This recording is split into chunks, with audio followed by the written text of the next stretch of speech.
Buenas tardes, les damos la bienvenida nuevamente al Congreso de Masculinidades. Esta vez vamos a tener el primer y único panel del día que se titula Machismo y Violencia contra las Mujeres.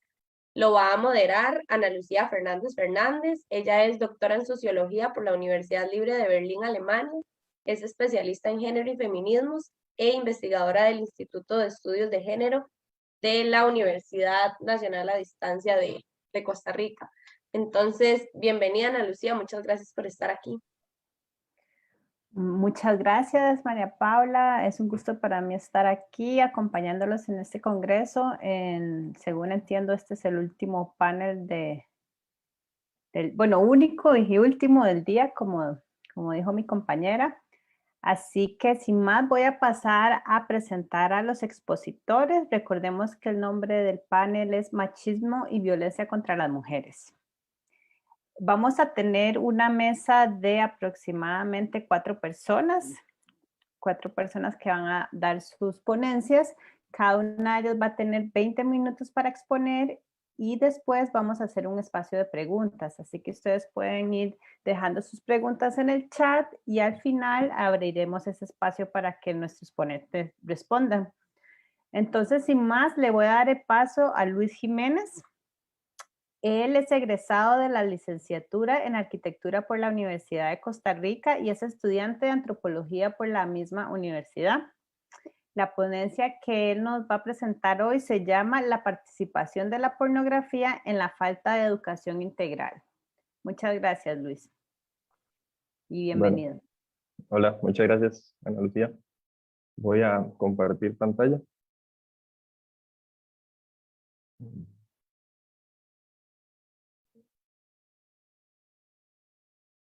¿Me están viendo bien? Okay. Sí, Sí, lo estamos viendo. Eso, muchas gracias por la presentación y al Congreso por el espacio. Tal vez se preguntan qué tiene que ver arquitectura con el tema, pero bueno, por eso quería aclarar que yo les estoy hablando desde mi experiencia personal, desde lo que he vivido, ¿verdad? De lo que he pasado, lo que he visto con mis amigos, con personas cercanas, con conocidos, más que todo. La ponencia que les presento surge de un curso que se lleva en la Escuela de Filosofía de la Universidad de Costa Rica que se llama Ética y Educación Sexual. Empezó siendo un ensayo, pero se transformó en un trabajo más grande que se presentó en el foro estudiantil latinoamericano de estudiantes de antropología y antropología y arqueología que se presentó en Colombia, en Santa Marta, en julio de este año. Y bueno, la nombro así, la participación de la pornografía en la falta de educación sexual integral, obviamente en un contexto nacional de Costa Rica. Para iniciar, quería hacerles unas preguntas más a modo de reflexión sobre, me gustaría que piensen si alguna vez han recibido educación sexual integral y dónde han aprendido, ¿verdad? Todo lo que saben, todo lo que conocen sobre sexualidad, sobre sexo, y si alguna vez han visto o accedido a algún contenido de material pornográfico. Bueno, el trabajo surge, digamos, de 3 pautas que yo elijo. En la primera de estas es en base al artículo 75 de la Constitución Política, que establece que la religión católica apostólica romana es la del Estado. Esto quiere decir que actualmente Costa Rica es el único país de Latinoamérica que es un estado confesional. Esto ha marcado, ¿verdad?, gran parte que nuestra sociedad sea mayoritariamente conservadora. En la segunda pauta es que ya en el año 2012, cuando el Ministerio de Educación Pública quiere integrar el programa de educación sexual para la afectividad y sexualidad, no se recibe de una buena manera, ya que se interpusieron más de 2.000 recursos de amparo ante la Sala Constitucional en contra de este nuevo programa. Y años después, en el 2018, en medio eh, de un ambiente un poco tenso a nivel político, ya que estamos en medio de las elecciones y el país estaba un poco fragmentado en varios de estos temas. Cuando el MED vuelve a integrar otro nuevo programa, ¿verdad?, sobre la educación sexual y la fertilidad, se generan marchas, manifestaciones, incluso se cierran centros educativos en oposición a estos programas de educación sexual, en los que se citan la Biblia para oponerse, incluso afirman que no están en contra de la educación sexual en sí, sino a la ideología de género. Se menciona sobre que es un adoctrinamiento, ¿verdad?, que se está imponiendo, y hay una frase bastante famosa que se vio, que es esta de: yo educo a mis hijos los educo yo, que okay, es curioso, ¿verdad?, ponerse a pensar todo esto, porque no se cuestionan cuando se les enseña algo en matemáticas, en física o en estudios sociales, es más que todos estos temas. Y por otro lado, si a mis hijos los educo yo, funcionara, ¿verdad?, no se tendría que incluir este tipo de programas. O sea, obviamente son muy necesarios. Y también cuando se presenta el programa, ¿verdad?, se dice que las imágenes de libros son explícitamente pornografía, a la cual se está contradiciendo, ya que no se conoce. No sé si la mayoría de padres saben que sus hijos ven pornografía en sus cuartos, en sus casas, con las herramientas tecnológicas que les dan, ya sea un teléfono o una computadora. En el caso de la imagen derecha, al costado, eso es una manifestación en el mismo año en Uruguay, pero la pongo más que todo por eso, por reflejar que el contexto latinoamericano es similar. Incluso la misma frase de: a mis hijos los educo yo, estaba en ese mismo discurso. Para continuar, me gustaría definir lo que se conoce como pornografía, ¿verdad? Es el material que se distribuye en las tiendas de pornografía o páginas web con el fin de producir excitación sexual para los consumidores, en su mayoría masculinos. Pero desde un análisis feminista crítico, la pornografía se entiende como un tipo específico de material sexual que media y ayuda a mantener la subordinación sexual de las mujeres. Como vemos en esta imagen, es uno de los Pornhub, que es uno de los sitios más famosos de contenido pornográfico a nivel mundial. Cada año hace como una especie de review de todos los datos que tienen, en este caso bastante preocupantes, sobre la cantidad de personas que ven videos, suben videos, descargan videos, se inscriben, etc. Ahí lo pueden ver más a detalle. Y que es increíble saber que es solo una de las miles de páginas que se pueden encontrar, plataformas de este tipo que se pueden encontrar actualmente en Internet. Incluso se dice que la pornografía tiene una capacidad de almacenamiento mayor que Dropbox, que CNN y The New York Times juntas, para darnos una idea de la cantidad de contenido pornográfico que existe actualmente. Y más allá, es importante entender qué hay detrás de esta industria, de este contenido que estamos viendo, que se está consumiendo en todo el mundo. Por ejemplo, según la agencia de datos Medium y la revista Audio Video News, dice que la industria del sexo es la tercera economía del mundo, superada únicamente por las drogas y tráfico de armas. Aunque, según datos recientes, se menciona que ya ha superado las drogas, por lo que podemos ver que es una industria sumamente poderosa a nivel económico, ¿verdad? Y de influencias, incluso que tiene que ver mucho con lo que es trato de personas, violencia de género. También está la violación de derechos humanos y laborales. Lo que ven muchas personas que trabajan en esta industria, se ha visto, ¿verdad?, que muchas mujeres sufren de depresión, de varios problemas que incluso las llevan a consumir drogas para poder realizar los filmes, o bueno, en caso de que sea un consentimiento, ¿verdad?, que sea un trabajo. Pero hay también muchísimo contenido que es sin consentimiento, que lo que está siendo explícito es la violación en sí misma, y que lastimosamente muchas veces termina un femicidio. Por ejemplo, el año pasado, en Pornhub, esta página que les menciono, tuvo que eliminar una cantidad excesiva de videos porque tuvo una demanda porque tenía videos de violación, y claramente muchas personas de las que aparecían en el video no, bueno, en su mayoría mujeres, no eran conscientes de que estaba el video ahí, y es tan triste esta realidad que esta plataforma se está enriqueciendo a raíz de sus videos, del sufrimiento de otras personas, bueno, muchas cosas bastante desgarradoras en todo este mundo, por lo cual es bastante importante que lo visibilicemos y que veamos la relación que tiene con relación a la accesibilidad. Bueno, como ven, esta imagen que podemos ver en pantalla es casi lo que siempre aparece, ¿verdad? Es el filtro que se tiene para acceder a este tipo de contenidos, y bueno, en realidad no filtra la gran cosa, lo cual es lo que hace que muchas personas sean víctimas, no necesariamente porque quieran ver este tipo de contenido, sino no sé cuántos de ustedes han estado navegando por internet, les sale un anuncio o algo, o cliquean algo por error y les sale. Ahora, si somos personas adultas, somos conscientes de ello, pero si somos niños o niñas, que tenemos un vacío de conocimiento, ¿verdad? Porque no estamos recibiendo una educación sexual integral, ¿verdad?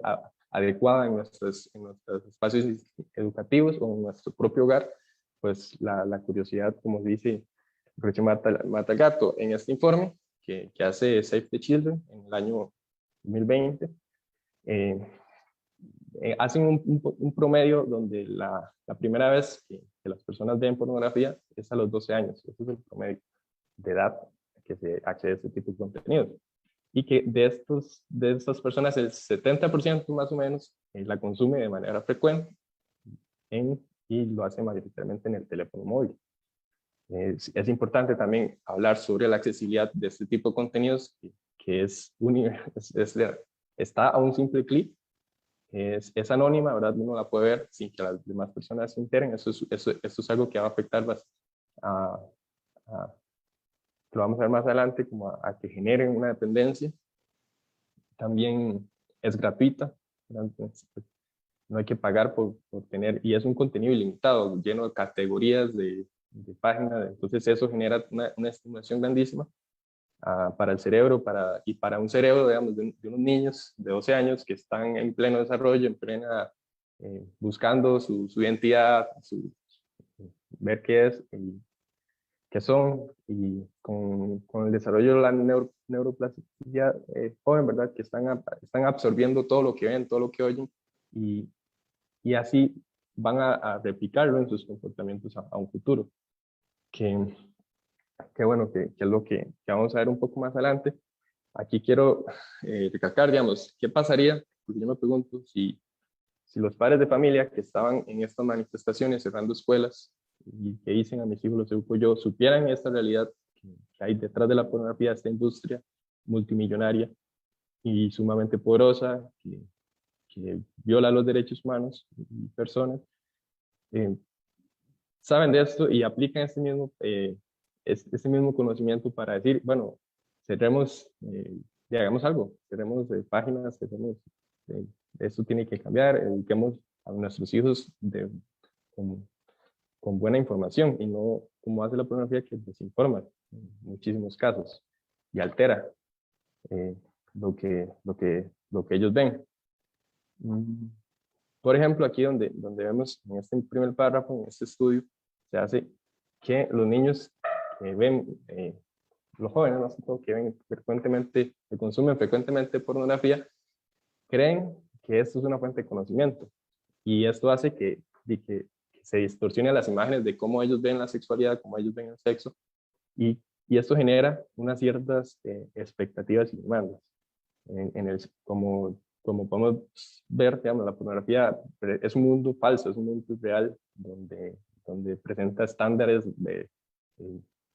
imposibles, o sea, todo es perfecto, y eso no es real, eso no es la vida real, que eso conlleva a que cuando se enfrenten a la realidad tengan un choque bastante fuerte, porque si su primer contacto fue la pornografía y han sido, digamos, en muchos casos han consumido pornografía durante muchos años antes de su primera relación sexual, pueden chocar con esto, digamos, por ejemplo, que, no sé, no rinden en la cama, bueno, rendir, eso es subjetivo sobre estos estándares físicos de belleza, bueno, el tamaño del miembro, que el sexo sin protección, también qué cosas deberían hacer, por ejemplo, el no saber qué es un no.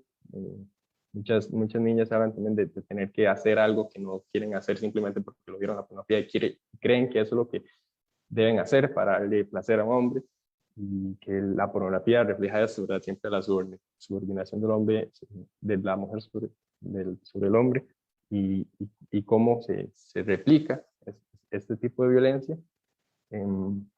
Y que muchas veces, por ejemplo, los hombres también sufren, que la consumen, sufren sus efectos adversos, por ejemplo, eyaculación precoz, depresión, porque muchas veces está esta idea de que la pornografía es mala, ¿verdad? Entonces, no viven su sexualidad de una manera sana, consumen pornografía y se sienten culpables, pero también la pornografía les da un estímulo, un placer. Entonces, para contrarrestar esta sensación de culpa, de tristeza, en este caso, digamos, si es propiamente con la pornografía, o si es un caso ya de conflictos, de relaciones interpersonales, por ejemplo, que el hombre se comporta de una manera violenta con la mujer, y esto lo conlleva a ser rechazado, que también genera es un cierto patrón de comportamiento, de sensaciones, de por qué todo está mal, y es por lo mismo, porque están educándose en una plataforma que no es la correcta, que no está dando la información que debería dar, y esto genera también un círculo, como mencionaba. O sea, si se sienten mal, recurren a la pornografía para sentirse bien, pero una vez que terminan su acto, su ritual, se sienten culpables porque ven pornografía, y eso conlleva para volver a la pornografía para sentirse otra vez mejor. Y eso genera lo que es una adicción. En este estudio se descubrió que las personas que consumen pornografía de manera frecuente presentan una glándula en el cerebro, que es la que secreta dopamina, que tiene un menor tamaño en relación a una persona con un cerebro saludable, a una persona que no consume pornografía de manera frecuente. Esto se entiende como desensibilización, lo que conlleva a que para poder tener el mismo placer que se tenía a un inicio, va a necesitar dosis más altas de lo que está consumiendo. Esto se refleja ya sea a que pasa más horas o más tiempo viendo contenido pornográfico, o sube categorías más violentas o grotescas, que incluso la persona, cuando estaba iniciando a ver este tipo de contenido, les parecía que les daba, o sea, no se sentían no se sentían familiarizados con ello, ¿verdad? Entonces es un dato preocupante, porque sí, incluso hay estudios que relacionan la adicción a la pornografía con la adicción a la cocaína, por ejemplo, en los efectos que causa en el cerebro. Es bastante preocupante, porque si lo pusiéramos desde este punto de vista, les estamos dando droga a niños a los 12 años. La diferencia es que una droga como el alcohol, ¿verdad? O la cocaína, que genera dependencia, es prohibida, y también tiene un costo. Y además tiene su accesibilidad mucho más compleja con relación a lo que mencionábamos antes. Por eso, aquí es donde entra la importancia de la educación sexual integral, que más allá de ser una un derecho humano, ¿verdad? El derecho a la educación es un derecho en sí mismo, ¿verdad? Que lo que busca es solucionar este tipo de comportamientos que tienen muchas personas, informarles de lo que es. Eh, hay que pensar que la educación es una herramienta a largo plazo, ¿verdad? Que es algo, que es un comportamiento que si bien un niño a los 12 años no va a tener, si ha consumido pornografía durante 10 años, ya cuando tenga 20, 25 años, y le cueste más adaptarse a la sociedad, va a tener estas distorsión de imágenes y de su realidad con relación a la pornografía que lo va inclusive a inducir a relacionar a comportamientos sexualmente agresivos, y lo que vincula, ¿verdad?, de este tipo de comportamientos, que es algo por lo que estamos acá en este congreso, es contra la violencia de género, la violencia machista, vincula la pornografía directamente con este tipo. Y por ello también es grato, digamos, tener este espacio para poder hablar de la pornografía en este espacio, visibilizar más lo que genera a largo plazo y a corto plazo, ¿verdad?, en todos sus ámbitos. Para concluir, es también mencionar que la educación sexual integral no es simplemente, es una herramienta de apoyo para la vida, como se menciona acá. No habla simplemente de sexo o de coito, también habla sobre respeto, sobre el bienestar, felicidad, desarrollo físico, emocional, mejora las tomas de decisiones, ayuda a que no simplemente mejoremos nuestras relaciones con las demás personas, sino las relaciones con nosotros mismos, con nosotras mismas, y por lo mismo es algo que se debe exigir, de tener de calidad en todos los centros educativos, tanto para niños y niñas, y también evitar que se utilice la pornografía como, como, como para llenar estos espacios en caso de que no haya, ¿verdad? Porque ya vimos que no es una herramienta indicada para educar. Entonces, nada más incluir con eso. Y por último, estas son una de las 3 plataformas más famosas que hay actualmente sobre información de lo que se encuentra sobre la pornografía. Hay muchísimas más en todo el mundo. Por ejemplo, esta plataforma de NoFap es un foro donde hay actualmente, bueno, para el 2019 habían 500,000 miembros y que participan activamente, que narran sus experiencias, de todo lo que les ha afectado, lo que es Your Brain on Porn. Es una página que compila una serie de artículos científicos relacionados al efecto que tiene la pornografía en nuestro cerebro, que es una página totalmente de calidad. Y Python News Rock es como una serie de documentales que narran experiencias de vida, ya sean personas que trabajaron en la industria o personas que han sido afectadas directamente en sus vidas y en su vida cotidiana, y así también informan sobre todos los efectos negativos que tiene esto en nuestras vidas. Entonces, agradecerles mucho su atención y espero hayan disfrutado de la ponencia. Estas son las referencias que se utilizaron y muchas gracias. Muchas gracias, Luis, por esta presentación tan interesante sobre el tema de la educación sexual integral y la importancia de este tipo de programas, como en el caso de Costa Rica,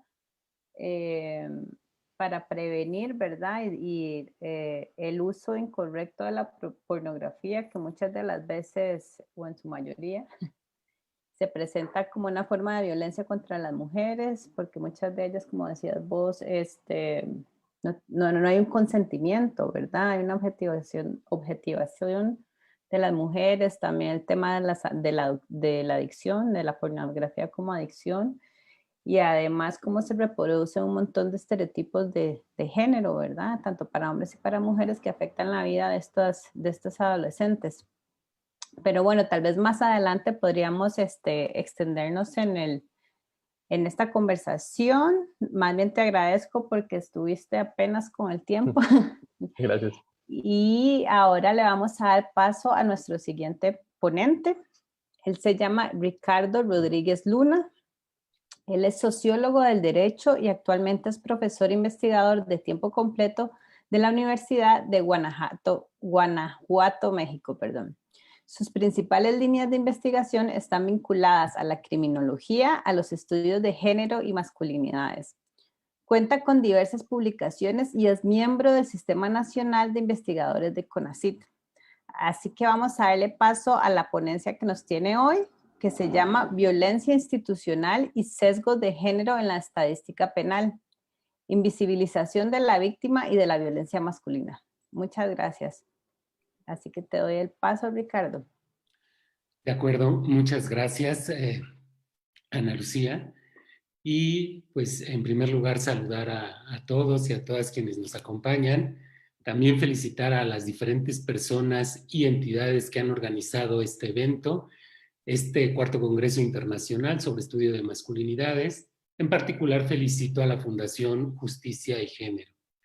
Asimismo agradezco la aceptación del trabajo que ahora presento y que se titula, como nos han comentado, ¿no? Violencia institucional y sesgos de género en la estadística penal.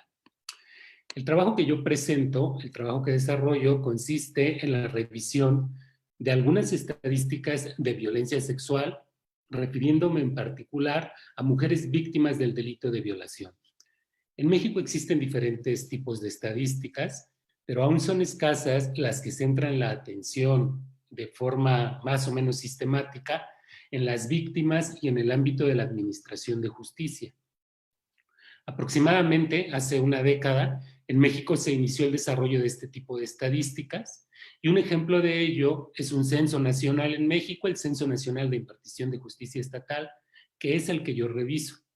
Como resultado de esta revisión, entre otras cosas, al final de mi presentación, pues plantearé que estas estadísticas poseen diversas carencias y deficiencias que constituyen una violencia institucional y que esta violencia es de género y es sexista.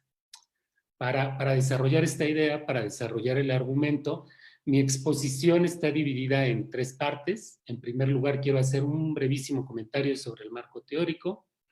Después destacaré tres aspectos en torno a los resultados que obtuve de la revisión de los datos. Y finalmente haré una breve reflexión final acerca de estos datos que obtuve. Antes de iniciar, conviene precisar que la atención del estudio se centra en las estadísticas de un censo, el Censo Nacional de Impartición de Justicia Estatal, en víctimas mujeres y en el delito de violación simple. Entonces, pues sobre todo porque aquí habemos personas de diferentes países, es conveniente citar la forma en que la legislación mexicana define este delito.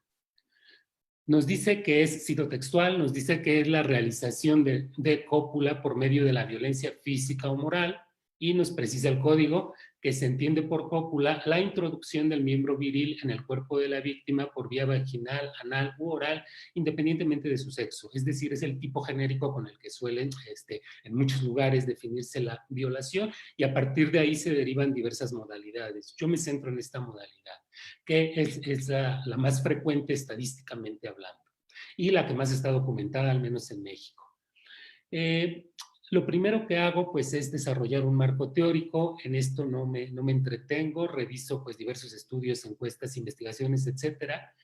Solo quiero destacar que estas investigaciones pues identifican diversas áreas de oportunidad que tienen las estadísticas penales.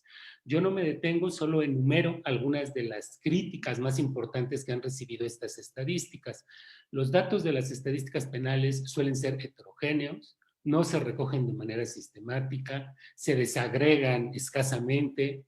La información en el sistema penal suele ser difícilmente comparable y también complementaria, y ya ni se diga internacionalmente, ¿no? Compararla es muy complicado. Los estudios sobre mujeres víctimas de violencias sexuales sí muestran un gran consenso en torno a un aspecto, ¿cuál? El sexo y la edad constituyen dos características que de forma persistente aparecen como condiciones de mayor victimización, lo cual quiere decir que las víctimas son mujeres y sobre todo mujeres jóvenes. Es relevante también tener en cuenta que el concepto de violación contenido en los códigos penales y en las estadísticas en las últimas décadas ha sido cuestionado. En esta parte de mi investigación, pues yo me detengo un poquito por la perspectiva que adopto. Cito, por ejemplo, en los años 70 a Kate Millett, quien definía la violación como un ejemplo ilustrativo de política sexual y materialización de la firmeza del patriarcado. Años después, décadas después, Marcela Lagarde nos dice que la violación es el hecho supremo de la cultura patriarcal, y recientemente, un poco más recientemente que Marcela Lagarde, Rita Segato, pues nos dice que la violación es una estructura elemental del poder. Esta perspectiva, este punto de vista que se ha desarrollado en las últimas décadas, ha contribuido de forma importante a la resignificación del concepto de violación, concepto contenido tanto en los códigos como en las estadísticas, de tal forma que jurídicamente pues, ha perdido mucho terreno ideas como honor, resistencia o reputación de la víctima, y en su lugar han cobrado importancia nociones como consentimiento, autonomía sexual, dignidad o integridad física y psíquica. Desde esta perspectiva, se ha sostenido que las estadísticas muestran cierta tendencia a invisibilizar las violencias padecidas por las mujeres, en particular las de tipo sexual. Esta situación, de acuerdo con Patricia Romito, entre otras que sigo en este punto, puede considerarse como una táctica de ocultamiento de violencia masculina. La Comisión Interamericana de Derechos Humanos ha planteado una idea similar al sostener la falta de reconocimiento de la violencia sexual, pues considera que aún existe poca información sobre la magnitud de este tipo de delitos. Es conveniente tener en cuenta que estos aspectos que he señalado han sido reconocidos internacionalmente. Por ejemplo, el Comité de la CEDAW, desde los años 80, subraya la necesidad de desarrollar o perfeccionar las estadísticas de víctimas en el ámbito de la justicia penal. En el mismo sentido apunta la Convención Belén do Pará o la Comisión de Seguimiento de Belén do Pará y la Plataforma de Acción de Beijing, etc.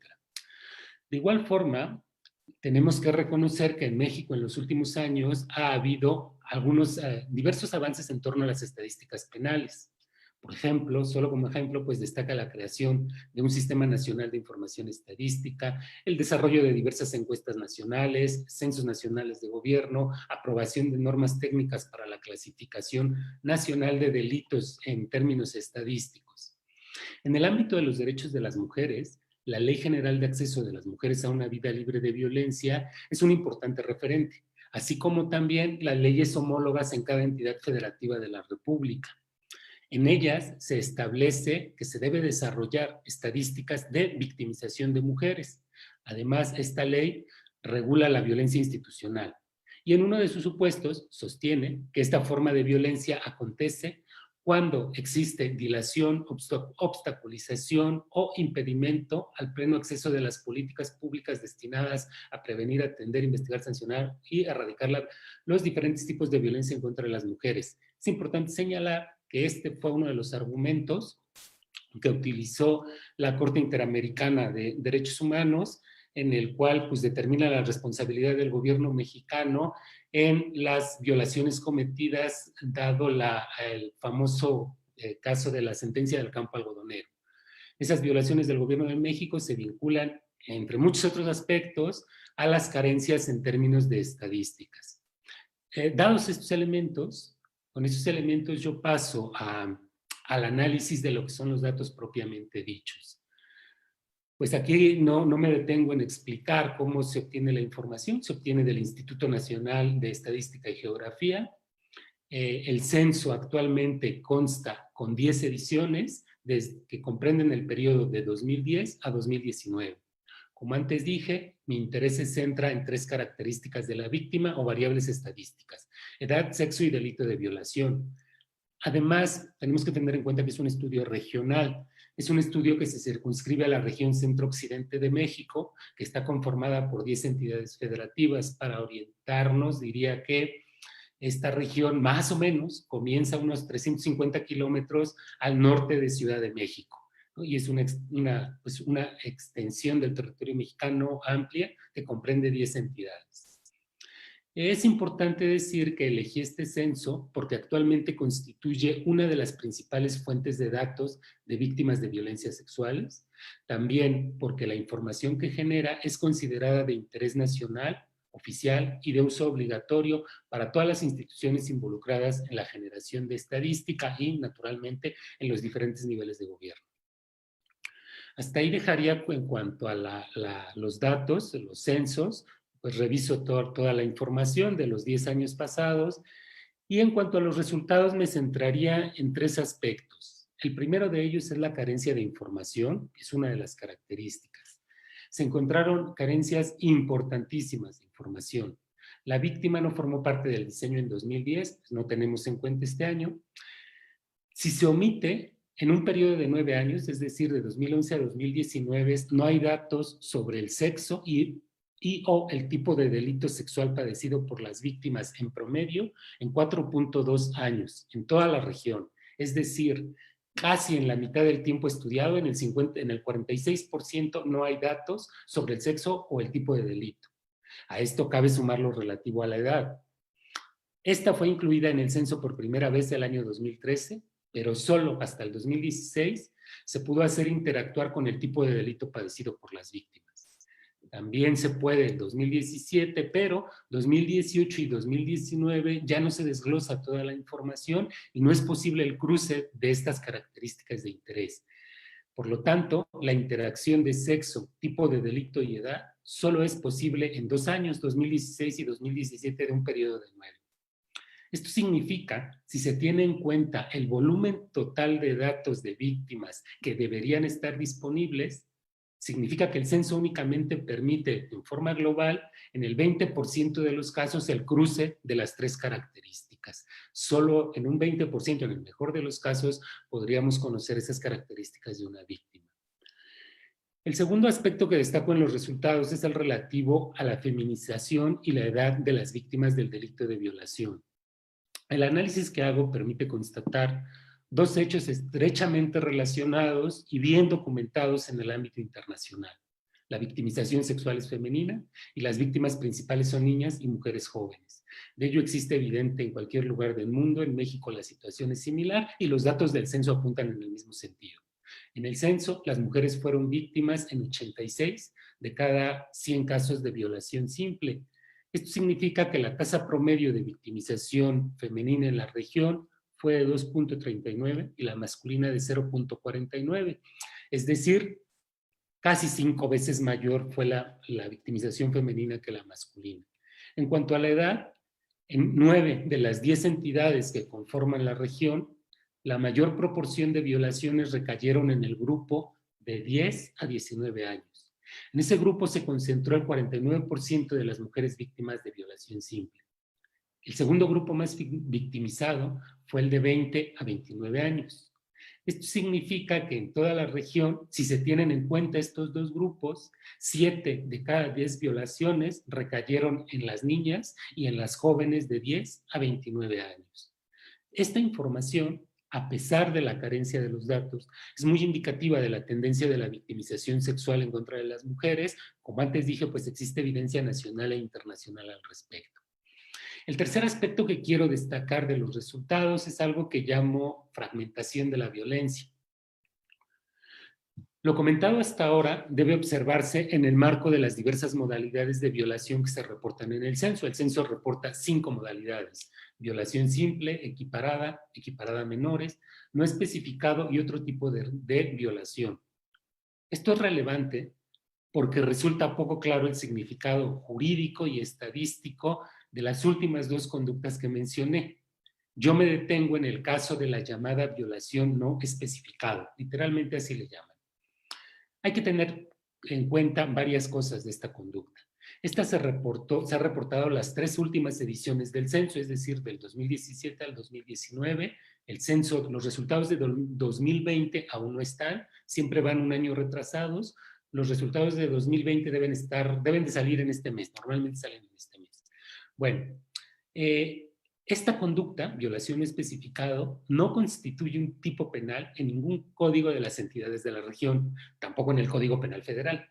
Tampoco forma parte de los delitos establecidos en la norma técnica para la clasificación de los delitos con fines estadísticos. Tampoco es parte de la metodología de la incidencia de delitos del Secretariado Ejecutivo del Sistema Nacional de Seguridad Pública. No obstante, esta conducta ha pasado a ocupar un lugar destacado en las estadísticas. en los 3 años que se ha reportado, ha representado el 27% del total de los delitos sexuales, lo cual lo ubica como el segundo delito más importante en toda la región. En cuanto al sexo y la edad, el comportamiento es exactamente el mismo que la violación simple, mujeres y mujeres jóvenes. Por su parte, el INEGI, el Instituto Nacional encargado de recopilar esta información, nos dice que esa conducta es una variable de control, la reporta como una variable de control. Cito textual, nos dice que la utiliza para recopilar la información de aquellos casos en los cuales la unidad informante, entiéndase fiscalías, conoce que se cometió un delito de violación a una víctima, pero no es posible identificar la modalidad o clase de violación que se trata. Es decir, ante una incapacidad jurídica de poder clasificarla en los diferentes tipos que nos ofrece la legislación penal, dicen, pues es una variable de control, y así lo reportan. Con estos elementos, yo paso a hacer una discusión final, una reflexión final. Y enseguida retomo lo que estaba diciendo. El análisis que realicé a lo largo de la investigación permite sostener que la información estadística del censo relativa a mujeres víctimas de violación simple es escasamente consistente y sistemática. Por este motivo, carece de solidez y de fiabilidad. Esta afirmación permite discutir diversos aspectos. Por cuestiones de tiempo, yo nada más me centraré en uno de ellos. En primer término, tenemos que tener en cuenta las principales características detectadas de la información que revisé. Se caracterizan por la carencia de datos, por la falta de desglose de la información, por la heterogeneidad de los registros y el reporte de conductas no establecidas en el Código Penal ni en las normas técnicas. La información que revisé, así caracterizada, tiene diversas consecuencias y en particular me gustaría destacar una que en mi opinión es la invisibilización de las víctimas y el ocultamiento de la violencia. La información del censo impide conocer claramente quiénes son las víctimas, cuáles son sus características personales y cuáles son las dimensiones de la victimización. Sabemos que son principalmente mujeres, pero poca cosa más. En algunos casos y con dificultades, con sus reservas, conocemos la edad. Además, se dificulta tener una idea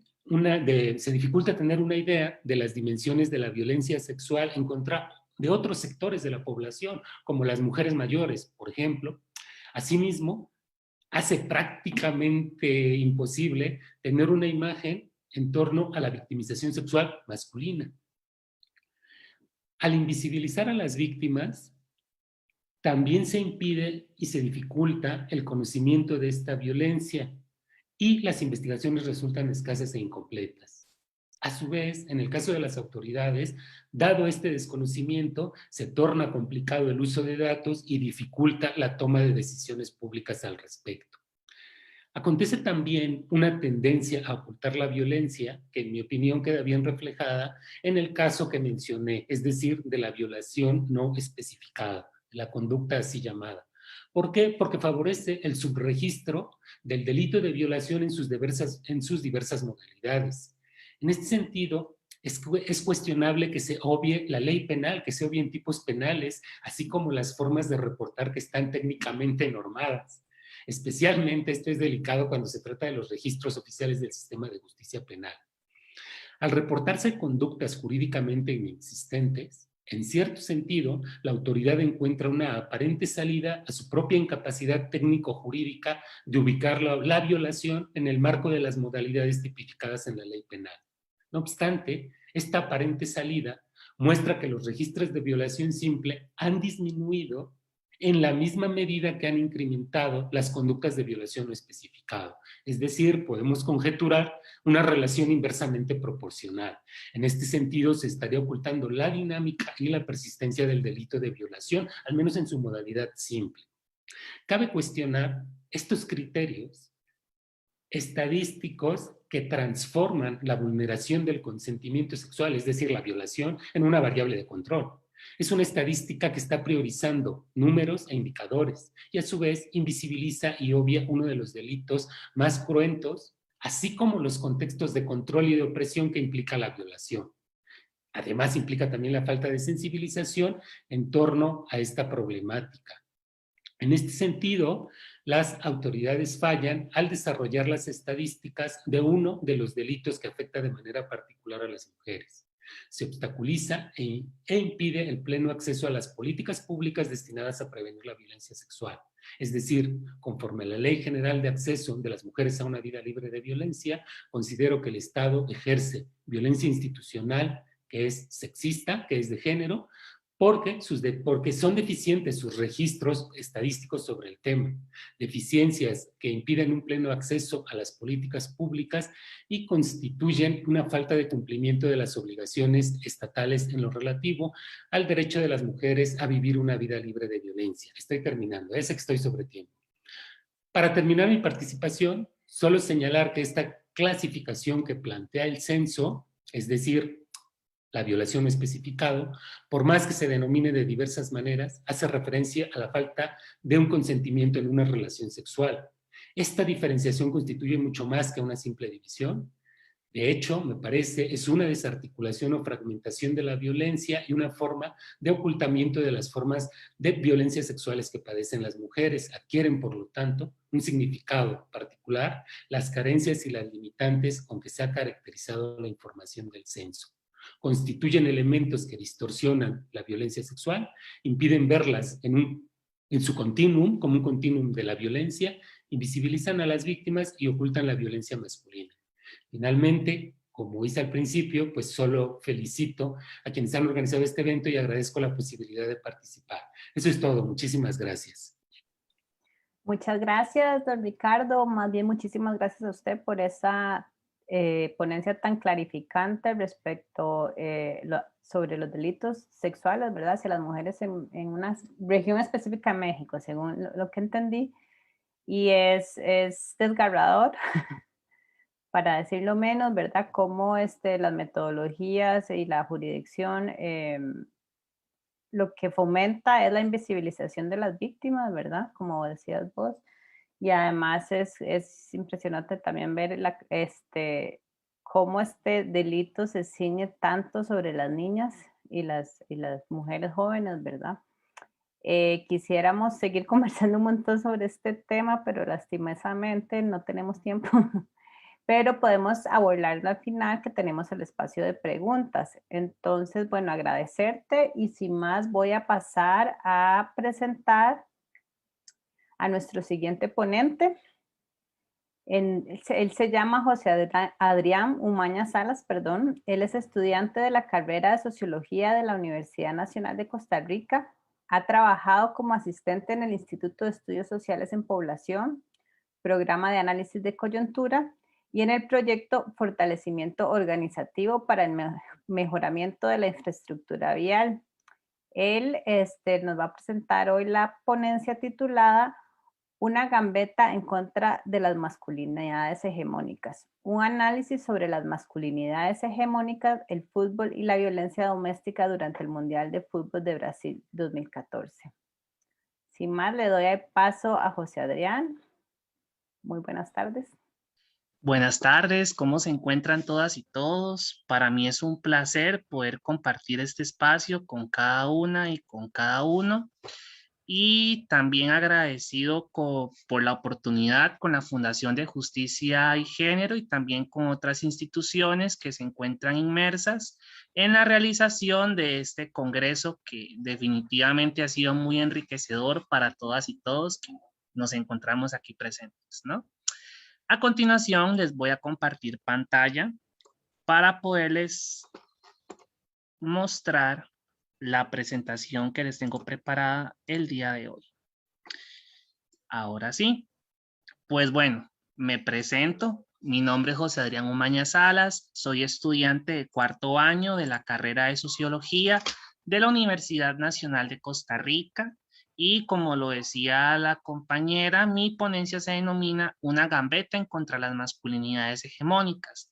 Un análisis sobre las masculinidades hegemónicas, el fútbol y la violencia doméstica durante el Mundial de Fútbol de Brasil 2014. Para entrar de lleno con este tema, primeramente es importante definir conceptualmente en qué consisten las masculinidades hegemónicas y la violencia doméstica. Las masculinidades las podemos definir desde Connell. Connell nos dice que las masculinidades es un espacio que se ocupa en las relaciones de género y que en este espacio los hombres reproducen acciones que pueden generar efectos en la cultura, en el contexto histórico, social, político, económico, jurídico, entre otros. Teniendo clarificado este concepto, ahora vamos a definir lo que es la masculinidad hegemónica. La masculinidad hegemónica la podemos definir desde la Comisión Nacional de los Derechos Humanos de México. Esta página nos indica que las masculinidades hegemónicas son aquel conjunto de características que poseen algunos hombres, tales como la virilidad, el no demostrar sus sentimientos hacia las demás personas, en algunas ocasiones expresan muestras de violencia, también se manifiesta lo que es una heterosexualidad y también se evidencian ciertas reproducciones hacia ciertos gustos como por ejemplo el fútbol y entre otros, pero igual es como un conjunto de características que representan a algunas personas y hago esta indicación para no caer en un estereotipo. Bueno, ya teniendo clarificado estos conceptos iniciales, ahora vamos a entrar en el contexto en el que se encuentra inmersa mi ponencia, que es la Copa Mundial de Fútbol de Brasil 2014 organizada por la FIFA. Y nos vamos a centralizar en estos momentos en los partidos que disputó la Selección Nacional de Fútbol de Costa Rica, específicamente en la fase de grupos y en los octavos de final. En estas fases del Mundial, pues se reportaron una cantidad de denuncias por violencia doméstica a la línea telefónica del 911 y estas denuncias fueron tramitadas por la Fuerza Pública de Costa Rica. De acuerdo con esta información suministrada por el Instituto Nacional de la Mujer de Costa Rica, nos menciona que en el partido de Costa Rica versus Uruguay hubieron 388 denuncias, Costa Rica versus Italia 335, Costa Rica versus Inglaterra 216 y Costa Rica versus Grecia 486 denuncias. A partir de estos datos que nos muestra lo que es el INAMU, saco a colación una pregunta que sería la siguiente.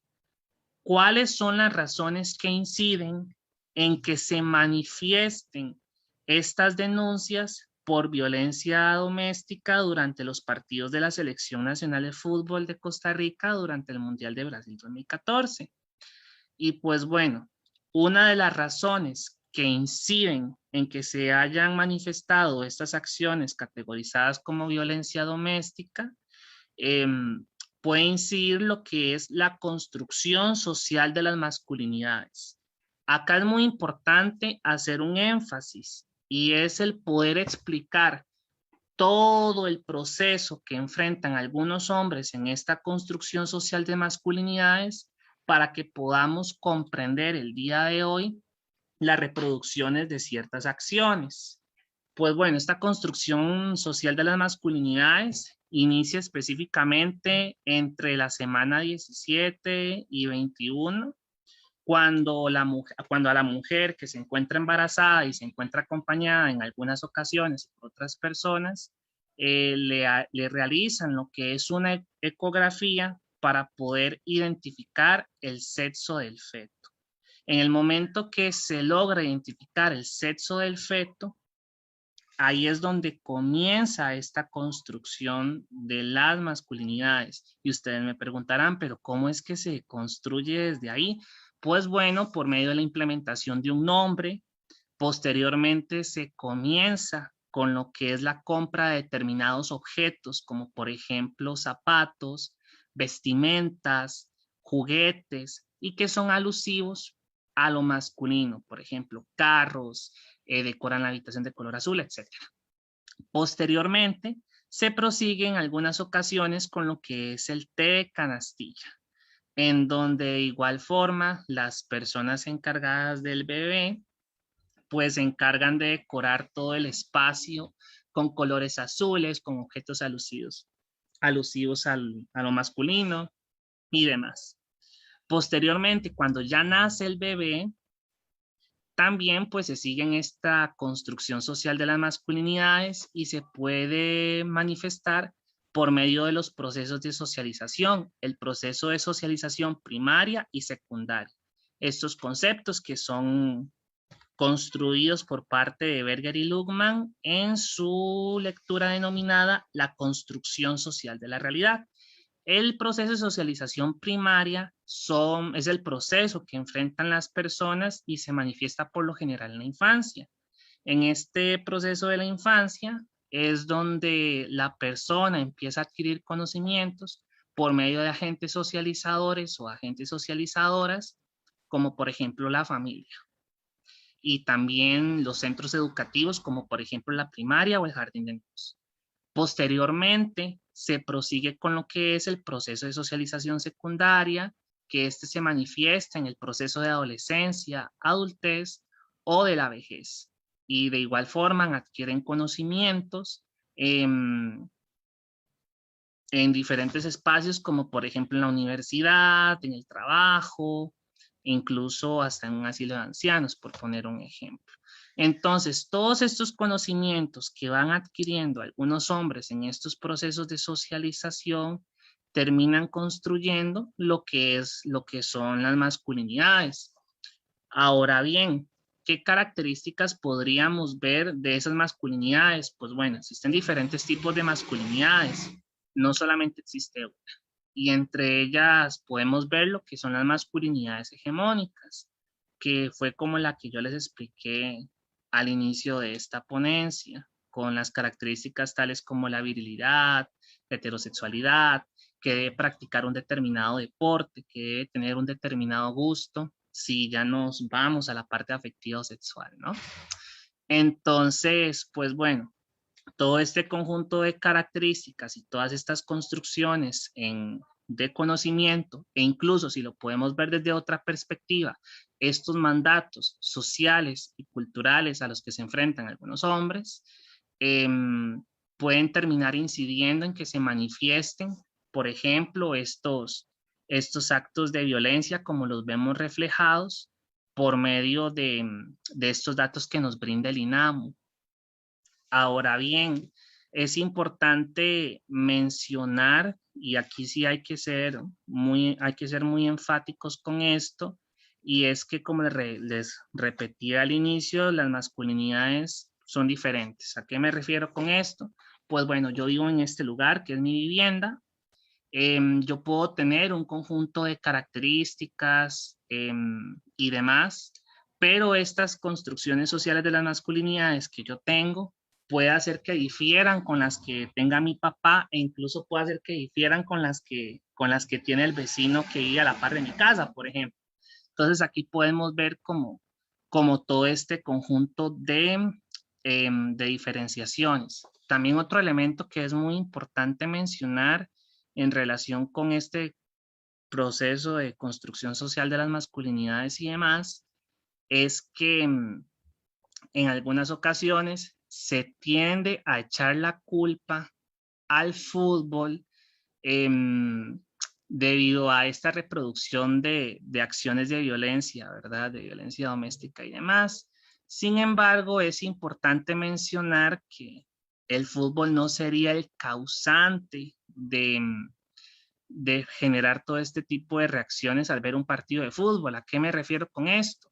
Porque cada persona reacciona completamente diferente. Puede hacer que en estos partidos, por ejemplo, Costa Rica haya anotado el gol contra Uruguay y yo, en el lugar en donde yo me encuentro, pues haya pegado un grito y haya abrazado a mi familia y demás, pero puede hacer que otra persona lo reproduzca por medio de la violencia, ¿verdad? Y más, por ejemplo, si fallan algún tiro o qué sé yo, se lesiona algún jugador y demás. Entonces sí es muy importante resaltar esto de que las reacciones que vayan a tener cada persona son completamente distintas y también que la violencia doméstica por lo general se tiene este imaginario de que la violencia doméstica solamente se ejercía en contra de la mujer.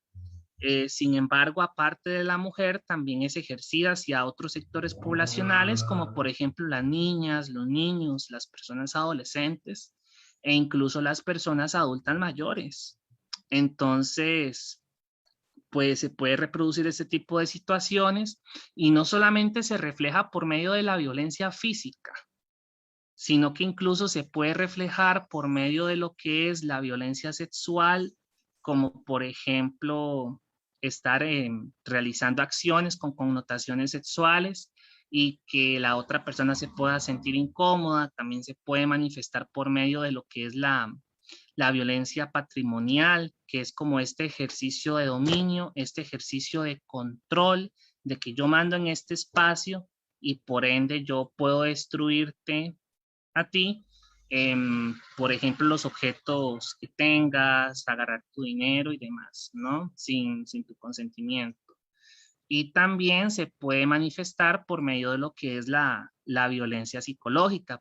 Un ejemplo de ello es cuando encierran, por ejemplo, a un niño, una niña, o a una mujer, o a una adulta mayor en un cuarto y lo encierran y se manifiestan este tipo de problemáticas de control y de dominio. Y para concluir con mi ponencia,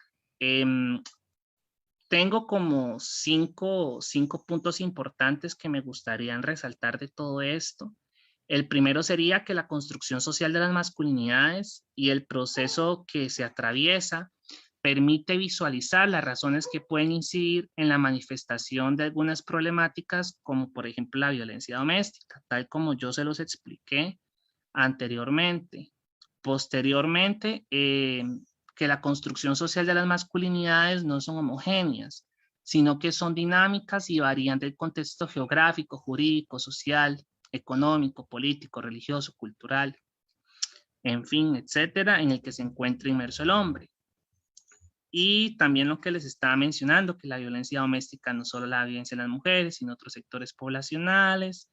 También lo que les comenté del fútbol, de que no es el causante que se manifieste en este tipo de problemáticas, sino que va a depender mucho de la reacción que tenga cada persona.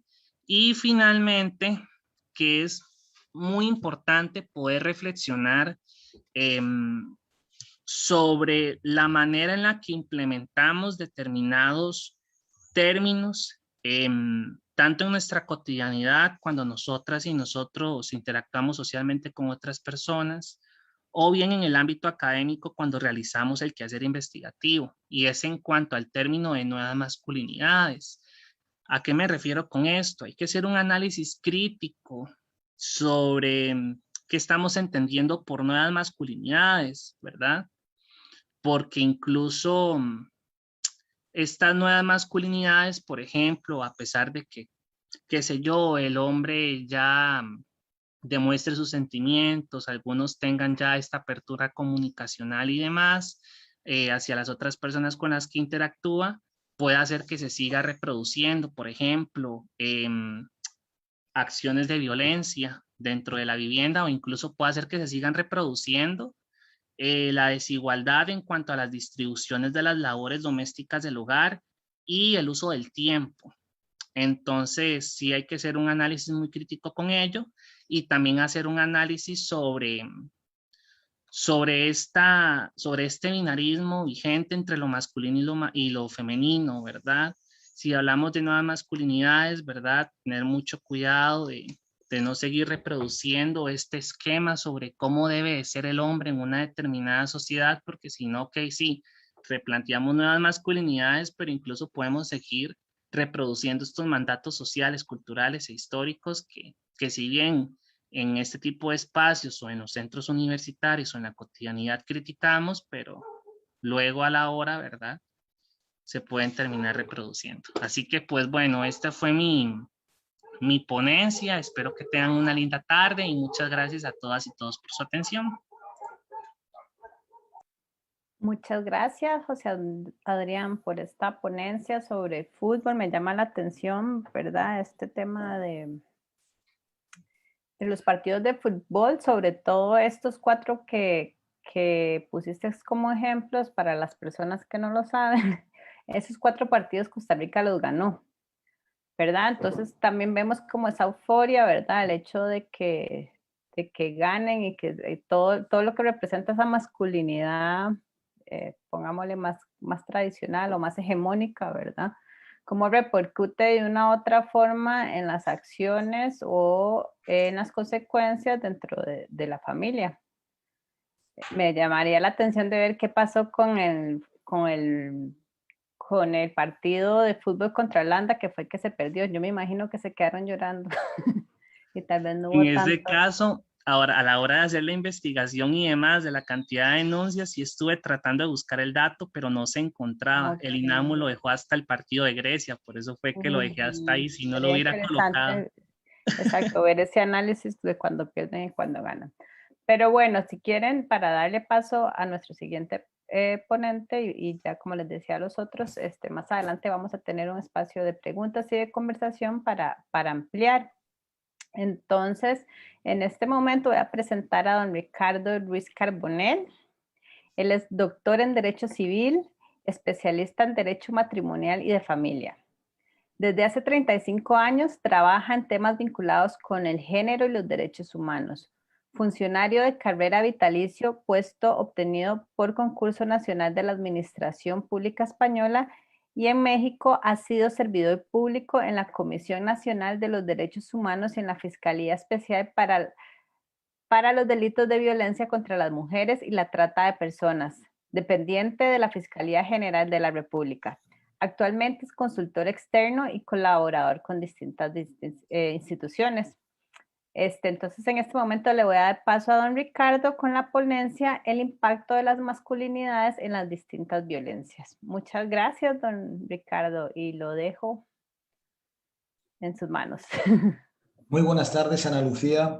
Muchísimas gracias a quienes están presentes esta tarde. De una forma muy especial quiero hacer también un agradecimiento, en este caso a la Fundación Justicia y Género, y de una manera muy cálida, en este caso al doctor Rodrigo Jiménez. Como bien nos decía nuestra compañera Ana Lucía, la parte que yo voy a abordar va a ser cómo incide ese machismo como una cuestión totalmente estructurada, como un gran reto a vencer en este caso, porque no podemos negar, el machismo sigue estando presente. Los siglos y siglos de dominación patriarcal, por supuesto, posicionaron de una forma sumamente tranquila para el machismo lo que significaba ese arriba y ese abajo en cuanto a la construcción de sociedades. Pero a la fecha, en el momento que nos encontramos, tenemos que tristemente seguir diciendo que el machismo está presente en cualquier ámbito de nuestras vidas y, por supuesto, también en la incidencia en las violencias. Lo que yo le llamo la escalera de las violencias nos permite fácilmente ahondar en un tema, cualquiera de ellas, desde las que teóricamente pueden ser menos perceptibles, tal vez más sutiles, como es el caso de los llamados micromachismos o violencias blandas, hasta, por supuesto, como hace un momento estábamos comentando, hasta el feminicidio como la forma más extrema de llevar a cabo actos violentos en contra de las mujeres. El machismo está presente. ¿Qué ocurre cuando retomamos, por ejemplo, esos micromachismos que están inmersos en la cotidianidad humana? Por supuesto lo hacen desde el campo político, desde la vida laboral, de los espacios sociales, familiares, etcétera, etcétera. Ese machismo saca todos sus látigos y, por supuesto, tal vez de una forma un tanto indetectable, pero por supuesto ya posiciona que el machismo es un enemigo, en este caso, a vencer. ¿Qué ocurre cuando estamos comentando, pues como hace un momentito nos decía nuestro compañero Luis o nuestro compañero Adrián, acerca de ámbitos muy concretos, ¿no?, que tiene que ver con esa situación de competitividad que dentro de cualquier deporte y sobre todo el fútbol ha estado presente esa cultura machista? Pero retomo también lo que decía nuestro compañero Luis hace unos momentos en cuanto a la pornografía. Pornografía, prostitución, trata de seres humanos, que no nos queda más que llegar a una conclusión. Estamos creando una escuela de desigualdad humana y, por supuesto, ese posicionamiento de lo que implica el machismo, la varonía, en suma ese poder o ese poderío masculino está presente. El mismo se retransmite en todos los ámbitos. Por supuesto, hemos logrado una cuestión en estas últimas décadas y ha sido que esa violencia histórica existente, por supuesto, durante muchos siglos, pues llegáramos a una fecha que podía ser el inicio del cambio, un inicio muy tímido, un inicio muy limitado. Y en este caso me estoy situando en los años 70 del pasado siglo. Recordemos que antes de ellos pues, prácticamente era inexistente aquellos códigos que por supuesto relacionaban o reconocían la violencia en cuanto a las relaciones. Al día de hoy sí que podemos decir que nos encontramos ya ante una visibilización mucho mayor en lo que concierne precisamente a esa, como yo le digo, escalera de las violencias. Tenemos reconocidos prácticamente a través de instrumentos internacionales, a través de legislaciones nacionales, más aún a través de legislaciones locales, pues tenemos reconocido ese amplio catálogo de violencias que como tal se vienen gestando y que, no podemos negarlo, en la mayor medida son cometidas por hombres, por varones en contra de mujeres. Dentro de ellos, pues tenemos que ubicar la violencia familiar, la institucional, la comunitaria, otras que no es que sean más nuevas, pero que sí que es cierto que su inclusión en lo que ha sido, por una parte, el reconocimiento social y por otra parte, su involucramiento en los textos normativos tienen una fecha más reciente en cuanto a los tiempos. Hablemos de esa violencia obstétrica, llamémosle la violencia que tiene que ver con los derechos sexuales y reproductivos de las mujeres, la violencia política, por supuesto, la mediática. Otros aún que esos sí que son más nuevas en los tiempos, de los cuales el impacto totalmente tóxico, determinante y nocivo del machismo hace mella en este sentido, y es la violencia digital. Pero una vez visto todo esto, a mí me gustaría ahondar un poquillo también en lo que nuestro compañero Luis hablaba de lo que significa ese componente sexual. Yo soy un total convencido que en este caso los delitos de alto impacto masculino que tienen que ver con ámbitos sexuales, llámese violaciones, como decía el compañero Ricardo, llámese abusos, etcétera, etcétera, todo guarda relación con una cuestión, esa permisividad histórica, y a la fecha, insisto, sí es cierto que en menor medida, pero aún sigue estando presente, de poder cosificar cuerpos humanos, prácticamente mujeres, de poder mercantilizar con los mismos, prácticamente y de nueva cuenta mujeres y niñas y niños. Y ahí tenemos que encontrar otro tema, que es ese componente sexual. Componente sexual que en muchas ocasiones no es que arranque desde la vía pública, no arranque de esas violencias callejeras o urbanas, no. Ocurre también en que en muchos casos la propia violencia se genera dentro del ámbito familiar. Y ahí vemos cómo, sí es cierto, la importancia de las legislaciones. Estamos en un foro sobre criminología y podemos decir que, por una parte, es necesario que ahondemos en ese derecho positivo, en esa normatividad ya existente, pero por otra parte nos va a permitir en este caso, pues también profundizar un tanto en cuanto a las personalidades de las mismas personas que son quienes cometen, en este caso, los hechos violentos. En este punto, por supuesto, tenemos que ahondar en primer lugar lo que son las violaciones dentro de la familia. Imaginémonos hasta dónde las leyes han sido sumamente castigadoras y fustigantes, muchas de ellas durante un falso, en ese sentido, entender de las propias leyes y, por supuesto, que se retransmitía al imaginario social. Nos encontrábamos con que en muchas ocasiones esos derechos y deberes de los cónyuges que en los códigos civiles estaba plasmado permitían llevar a cabo un sinfín de situaciones totalmente victimizantes, violatorias de sus derechos humanos en contra de las mujeres dentro de lo que eran los 4 espacios y los 4 puntos de ese domicilio familiar.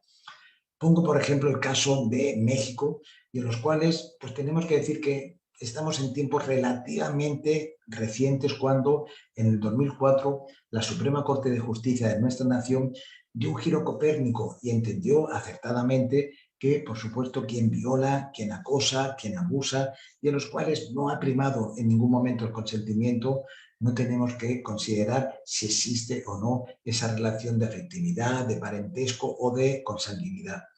Pero ¿qué ocurre cuando estamos ya meramente dentro de lo que son, en este caso, actos de delitos totalmente, quedan muchos impunes a través de, como bien nos decía nuestro compañero Luis, de esa normalización, tristemente hablándola, de la pornografía? Pero más aún, tenemos que entender también otras cuestiones, ¿no? ¿Qué ocurre con la prostitución? ¿Qué ocurre con la trata de seres humanos? ¿Qué ocurre con lo que puede llevar actos en los cuales, tras un proceso de un acoso o una violencia de carácter sexual, el resultado es la privación de la vida, en este caso de la propia mujer, a través de esos femicidios o feminicidios que dan unos datos que son totalmente demoledores. A mí en lo personal me gustaría ahondar en dos cuestiones, y es, no podemos como sociedad activa, como sociedad dinámica, como sociedad que de alguna otra forma está intentando abonar, tal vez de una forma pasiva en algunos casos, tal vez de una forma humilde nosotros, pero estamos intentando construir sociedades igualitarias y, por supuesto, hay un tema clarísimo: lograr una sociedad igualitaria impone, entre otras muchas cuestiones, la erradicación total de las violencias y, por extensión de las mismas, tiene que llevar una total ausencia de cultura machista. El tema de la trata es un tema de alto impacto masculino. A mí me preocupa en ocasiones cuando hay datos que algunos no los aterrizan organismos internacionales que dicen lo siguiente, que cada vez es mayor año tras año, sobre todo en los últimos años de esta década, que nos dicen lo siguiente, que cada día es mayor el número de mujeres que se involucran dentro de las redes de trata. Y sí, es cierto. ¿Por qué? Porque cada vez las formaciones, las aristas, las cosmovisiones que conlleva la trata lo han permitido. Pero hay una cuestión bien clara y otra vez nos remontamos a ese poderío masculino y en ese sentido a esa cultura del machismo y del macho. Y es el que, al día de hoy, quienes están inmersos en esa cadena que se llama la cadena por y para, en este caso, destrozar vidas humanas, denigrar libertades a través de la trata, siguen siendo los varones. Vemos, y ahí tenemos un tanto muy importante, cuando dentro de lo normativo nos ubicamos en el año 2000, y en los cuales, producto de una convención que tuvo lugar en la ciudad italiana de Palermo, se derivan dos protocolos, uno relacionado con personas migrantes y el otro precisamente con el tema de la trata. De ahí ya vemos esa incidencia en concreta. Este protocolo se titula Protocolo para reprimir, sancionar y erradicar, en este caso, la trata de personas, pero en los cuales se le añade una coma y dice lo siguiente: especialmente mujeres y niños. Sí es cierto que a lo mejor algunas de las personas presentes dirán, niños, efectivamente, podría ser una omisión en cuanto a llevar a cabo un androcentrismo lingüístico, podría ser un poco la normalización en este sentido, pero los datos sí que aterrizan una cuestión. Gran parte de quienes son víctimas de la trata de seres humanos siguen siendo mujeres, niñas, de cualquier condición, de cualquier estatus, de cualquier ideología, etcétera, etcétera. Pero luego tenemos otro tema que, por supuesto, si hacemos un afrontamiento en cuanto a lo que es el derecho como tal, y por otra parte vemos lo que es la criminología, dos ciencias que podrían ser separadas en un primer momento, pero que sí que es cierto que en muchos de estos puntos están totalmente conexionadas. Y tenemos que ver lo que es la situación de las mujeres que se ubican dentro de contextos prostitucionales. Y ahí sí que yo me imagino que quienes están presentes pues habrán posiciones de ambos lados. Ni tan siquiera hay una unanimidad en grupos provenientes de la academia, de los distintos feminismos, de la lucha social, y es, consideramos la prostitución un trabajo, consideramos que ese trabajo está, tal y como nos dice la Organización Internacional del mismo, considerado un trabajo decente, o por otra parte entendemos que en este caso cualquier situación que conlleve una prostitución, por supuesto, tiene como componente básico dos, que es la explotación de estas personas y la violencia. Yo en lo personal, ahí sí que me gustaría comentarlo, yo ahondando un poquito también en lo que nos comentaba nuestro compañero Luis con relación a la pornografía, para mí es un tema importantísimo. Cuando se cosifica, cuando hay una cuestión totalmente mercantilizadora en cualquier tipo de relación, por supuesto no podemos hablar que en este caso hay libertades humanas y no nos queda más que irnos al segundo escenario, que es que la explotación en este caso es lo que prima. Yo soy un total defensor del abolicionismo. Considero que mientras siga existiendo esas posiciones en las cuales se permita esa transacción humana, se permita esa venta de niñas, de niños, esos productos totalmente, insisto, prostitucionales, yo creo que jamás vamos a alcanzar precisamente el gran reto de la sociedad, que es lograr un mundo ausente de violencia. Para lograrlo, por supuesto, necesitamos erradicar de raíz, en este caso, el machismo. Pero el machismo, como comentaba hace un rato, ha venido desde tantos siglos sumamente bien posicionándose y ha venido y ha permitido llevar tantos tentáculos dentro de lo que son las sociedades más recientes, al igual que las pasadas, que no nos queda más que decir que es el gran enemigo a vencer. Ojalá podamos decir que vencemos, en este caso, el machismo y que a partir de ahí podemos encontrar unos mundos deseados, ¿no? El cambio o el tránsito de precisamente esa hegemonía masculina a otras nuevas formas, ¿no? Yo en lo personal a las masculinidades más actuales yo les denomino masculinidades positivas en tránsito. Yo no soy partidario del uso de esa masculinidad nueva, ¿no? Yo creo que podría ser una tautología estar hablando de novedades en masculinidades cuando las pasadas siguen estando tristemente muy presentes. Yo me atrevo más a decir que en este caso yo siempre insisto y lo denomino masculinidades positivas en tránsito, porque de una forma muy humilde a mí me gusta mucho insistir en dos temas. Reconozcamos la positividad de esos cambios, pero al mismo tiempo seamos cautelosos y entendamos que esos cambios son sumamente lentos, tímidos y que aún restan mucho para, en este caso, poder llevar a cabo esta cuestión. ¿Qué más podemos decir? Pues que hablando de violencias y hablando de masculinidades, el camino es brusco. Retomemos a Michael Kaufman, investigador canadiense, y entendamos lo que él le llama o le denomina esa triada de las violencias. Y ahí vemos cómo, en un primer punto, es totalmente cierto las distintas violencias que los hombres llevamos a cabo en contra de las mujeres. Yo comentaba a esa escalera que yo le denomino, ¿no?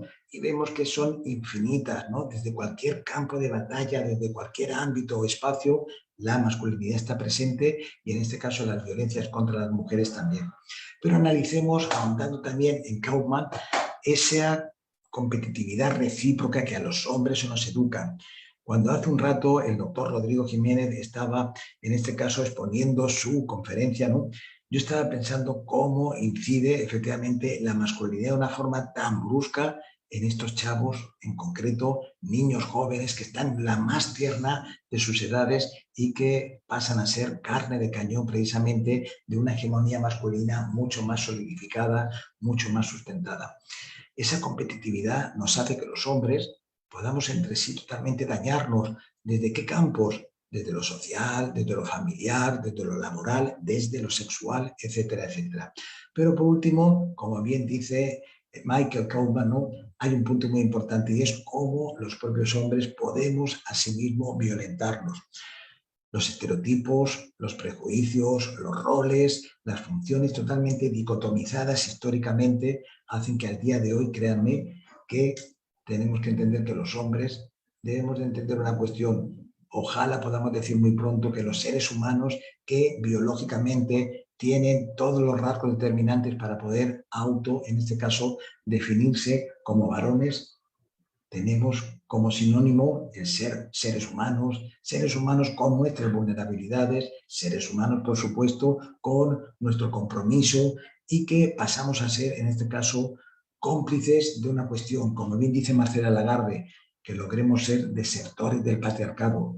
O, como bien dice, en este caso, nuestra compañera en Colombia, ¿no? Catalina Ruiz Navarro, que ella dice, con total razón, que textualmente le importa, y así lo dice, un carajo cómo se les diga a los hombres, que de alguna otra forma nos estamos involucrando, pues, desde distintas trincheras en intentar poner un pequeño grano de arena para construir ese mundo totalmente con igualdad. Ella siempre dice que le importa un carajo, que lo que tenemos que hacer es ponernos a llevar nuestra chamba, y nuestra chamba es 3 partes. Por una, entender todo lo que tiene que ver con ser hombres corresponsables, ser hombres quienes lo deseen, por supuesto, padres activos, padres amorosos, padres afectivos. Por otra parte, entender que esa vulnerabilidad que como personas, como seres humanos, nos lleva a cabo, pues tenemos también problemas que tienen que ver con ese tinte sexual, ¿no? Romper esa cuestión que está totalmente relacionada con lo que es la sexualidad masculina, que nada tiene que ver con el pensamiento de gran parte de las mujeres. Entendamos que precisamente producto de esa fragilidad que podemos tener en determinados momentos de nuestras vidas como seres humanos vivos, pues no tenemos más que entender que por qué vamos a estar inhibiendo nuestros sentimientos de afectos, nuestros sentimientos de dolor, etcétera, etcétera. Pero el último punto, y ese sí que para mí es importantísimo, es entender que la violencia tiene un tinte y sí, por supuesto, pueden existir personas que sufren violencia en cualquier otro contexto. Tal vez alguien dirá, bueno, pero es que también hay hombres. Por supuesto que lo hay, pero ¿por qué? ¿Cuál es el origen? ¿Cuál es ese punto de inflexión? Y sobre todo, ¿cuáles son los datos que avalan el amplísimo número de mujeres que son víctimas de la violencia motivadas por razón de género y ejecutadas por hombres en contraposición del supuesto contrario? ¿Qué podemos concluir? Simplemente que ojalá podamos decir que a través de unas leyes que incluyan perspectiva de género, unas leyes que reconozcan, por supuesto, enfoques que son elementales, como es el enfoque basado en derechos humanos, el enfoque de interseccionalidad, etcétera, etcétera, y entre ellos, por supuesto, el enfoque de masculinidades, estaremos ganando ya un punto. Un segundo punto para el avance hacia sociedades igualitarias, el que logremos que las políticas públicas que se implementen, pues que efectivamente sean políticas públicas que transformen, sean tal vez en ocasiones políticas públicas que hasta transgredan lo que ya conocemos. Pero el tercer punto, y en este sentido me parece que es importantísimo, es el proceso de construcción. Los hombres tenemos que entender que de nuestras vidas tiene que olvidarse el sinónimo o ese correlativo de ser hombre, sinónimo de ser macho. Ojalá logremos ser hombres y por supuesto ser mejores seres humanos. En ese sentido, no nos queda más que intentar a golpetazos ir rompiendo, debilitando progresivamente todo aquello que se llama hegemonía masculina, masculinidad patriarcal, masculinidad tentatoria de cualquier derecho humano, y pasemos justo a la otra forma de entenderla, que es que siendo más responsables, hablando de y reconociendo esa sociedad mucho más plural, estaremos ganando mucho más. Para concluir, ¿cómo podemos acercar lo que es el aspecto psicológico, el aspecto social y sobre todo el aspecto, por una parte, normativo y por el otro, criminológico? Entendiendo que los seres humanos, esa diversidad o esa pluralidad que como tal nos caracteriza, tiene que ser sinónimo de un mosaico cultural mucho más amplio en los cuales conjueguen, ¿no? Y en este caso conformen ideologías, mentes, cosmovisiones, ideologías de tinte político, social, educativo, pero sobre todo una cuestión bien clara, que todas y todos entendamos que la violencia tiene que ser vencida. En este caso, cualquier ser humano, desde los sistemas binarios a otros que nada tienen que ver en ese sentido, que son elecciones distintas, que todas y todos en este caso entendamos que hay que poner un alto a las violencias y el machismo es el mayor enemigo a vencer. Gracias por todo, me despido, un saludo bien fuerte, un abrazo y reitero mi agradecimiento a la organización, a las compañeras y compañeros que me están acompañando y por supuesto al grupo que está presente en Facebook. ¡Feliz tarde! Muchas gracias, don Ricardo. La verdad es que su ponencia estuvo súper englobadora, ¿verdad? Sobre todo lo que hemos venido hablando en este congreso y en este panel. Así que esta ponencia de cierre nos traza una línea, ¿verdad? De todas las pautas que debemos realizar, sobre todo ustedes los hombres, para esa transformación, como decías vos, la masculinidad positiva en tránsito, ¿verdad? Todo lo que se debe hacer y para dónde caminar, siempre con el enfoque de género y con el enfoque de derechos humanos. Lastimosamente estamos sobre tiempo porque ya vamos paso a la conferencia del profesor Álvaro Campos. Sin embargo, tenemos muchos saludos y muchos agradecimientos y felicitaciones de diferentes países, de Ecuador, Guatemala, Honduras, Costa Rica y otros. Así que felicitarles a ustedes cuatro y agradecerles. Y más nada más quería pedirles si todos los ponentes pueden abrir sus cámaras para poder hacer una foto. Y muchas gracias. La verdad es que estuvo muy bien este panel. Les agradezco su participación y entusiasmo de estar aquí con nosotros. Y ahora entonces vamos a darle paso a la conferencia Investigación Médico-Forense en Muertes Violentas por Razones de Género. Entonces nos despedimos y muchas gracias a ustedes. Hasta luego, muchas gracias, que les vaya bien. Hasta luego. Feliz tarde. Gracias. Igualmente. Feliz tarde, un gusto compartir con todo el grupo. Bonita tarde. Hasta luego. Bye. Hasta luego. Hasta Muchas luego. gracias. Muchas gracias. Ahora vamos a ir a un receso pequeñito de 10 minutos otra vez y cuando volvemos con la conferencia que dijo Ana Lucía y con el cierre del congreso. Entonces, muchas gracias. Feliz tarde, un gusto como siempre.